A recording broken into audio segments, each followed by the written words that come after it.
Sir Prakash Raj గారు చేసిన comments అందరికీ తెలిసినవే. రామాయణం ఒక కామం అని, తిరుపతి లడ్డు నోరు మూసుకుని తినండి అని.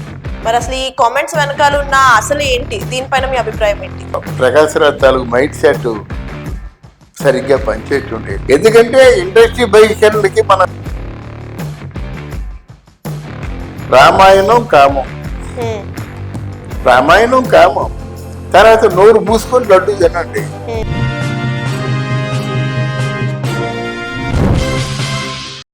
సార్ ప్రకాష్ రాజ్ గారు చేసిన కామెంట్స్ అందరికీ తెలిసినవే. రామాయణం ఒక కామం అని, తిరుపతి లడ్డు నోరు మూసుకుని తినండి అని. మరి అసలు ఈ కామెంట్స్ వెనకాల ఉన్న అసలు ఏంటి? దీనిపైన మీ అభిప్రాయం ఏంటి? ఆయనకి ఏదో కొంత పాపం మొన్న ప్రకాష్ రాజ్ సమర్థించాం కదా, సమర్థించి మనం మాట్లాడుకున్నాం. ఎందుకంటే ఇండస్ట్రీ బహిష్కరణకి మనం ఎప్పుడైతే ఒప్పుకోలేదు కదా, ఇండస్ట్రీ బహిష్కరణ రామాయణం కామం, రామాయణం కామం, తర్వాత నోరు మూసుకొని లడ్డు తినండి.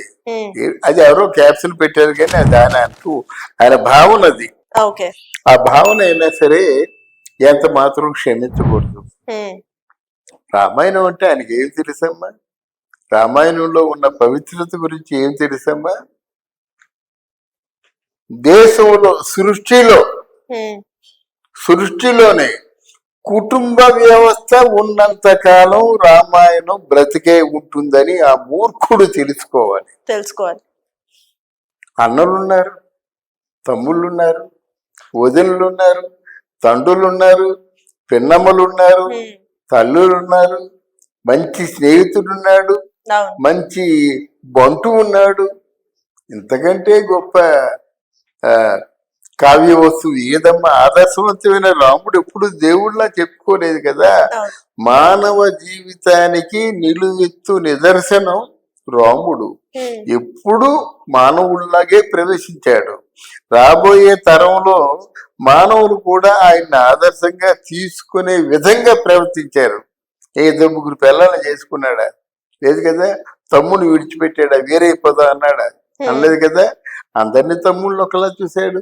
అరే వానరాలంటే నిలకడలేనివి, అలాంటి నిలకడలేని వానరాల్ని సైన్యంగా తీసుకొని పేద బలవంతుడు, మామూలు రావణాసురుడు తక్కువవాడు కాదు, మంచి తపస్సాలి. ఇవన్నీ తీసి పక్కన పెడదాం, దాని గురించి వేరే చెప్పుకుందాం. కానీ అలాంటి వాడి మీద దండయాత్ర చేసి గెలిచాడు.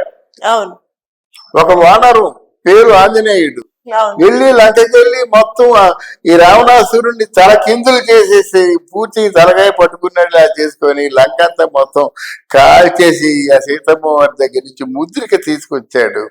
అంత గొప్ప కావ్య వస్తువు నువ్వు కామం అంటావా? అంటే పచ్చకామెర్ల కళ్ళకు లోకమంతా పచ్చగా కనిపిస్తుంది అనే సామెతకు నువ్వు నిలువెత్తు నిదర్శనం అన్నమాట. నీ కళ్ళు కామంతో కమ్ముకున్నప్పుడు నీ లోకం అంతా కామంగా కనిపిస్తుంది. రామాయణం కూడా కామంగా కనిపించింది. అర్థమైందా? ఇంకెంతైనా చెప్పొచ్చు. దీని గురించిగా మాత్రం ప్రకాశ్ రాజ్ తాలూకు మైండ్ సెట్ సరిగ్గా పనిచేయట్లేదు. మాట్లాడే ముందు ఒకసారి ఆలోచించి మాట్లాడితే బాగుంటుంది. అది ఈ లడ్డు కంటే పెద్ద గందరగోళం జరిగేది కదా. రామాయణం రొక్కడానికి ఈయనవడండి. అది నోరా డ్రైనేజీ. రామనామ శబ్దం పలికితేనే జీవితం పవిత్రం అవుతుంది అనేటువంటి భావన ఉన్న ఇప్పుడు హైందవ సాంప్రదాయంలో మా ఆయన మచ్చగద్దా మరి ఇంకో గొడవ జరగాలన్నా, మళ్ళీ గాలి దుమ్మారం లేవాలన్నా, రెండు నోరు మూసుకొని ప్రసాదం ఎలా తింటారంటే వాళ్ళు పంది కొవ్వు పెట్టినా, ఆవు కొవ్వు పెట్టినా, ఇంకే చేప నూనె పెట్టినా నోరు మూసుకొని తినండి అంటున్నాడు ఆయన. అది ఎలా ఉంది? అసలు ఆయన ఎవరు చెప్పడానికి ముందు నోరు మూసుకొని తినడం ఏంటండి? అంటే మాట్లాడకుండా తినండి అని. అది కూడా దాన్ని మనం గలాభా చేయదలుచుకోలేదు. కానీ తప్పు ప్రకాశ్ రాజ్ గారు. మీరు అంటే హేతువాది ఆలోచిస్తారు కానీ మీకు విజ్ఞానంతో ఆలోచించడం కరెక్ట్ కాదు. నా మాటలు మీకు అర్థం అవుతాయి.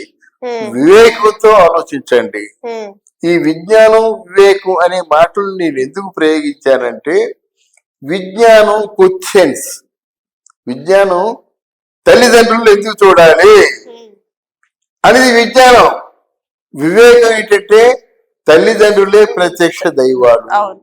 అది వివేకం. అవును. మనుషులు విజ్ఞానం అంటే ప్రశ్నిస్తుంది కరెక్టే, కానీ కొంత అంతకంటే ముందుకు వెళ్ళి ఆలోచించండి. అవును.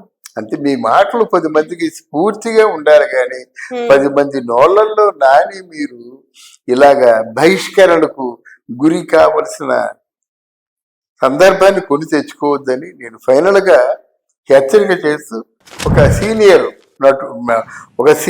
అనలిస్ట్ గా, సీనియర్ జర్నలిస్ట్ గా హెచ్చరిస్తున్నాను. ఓకే.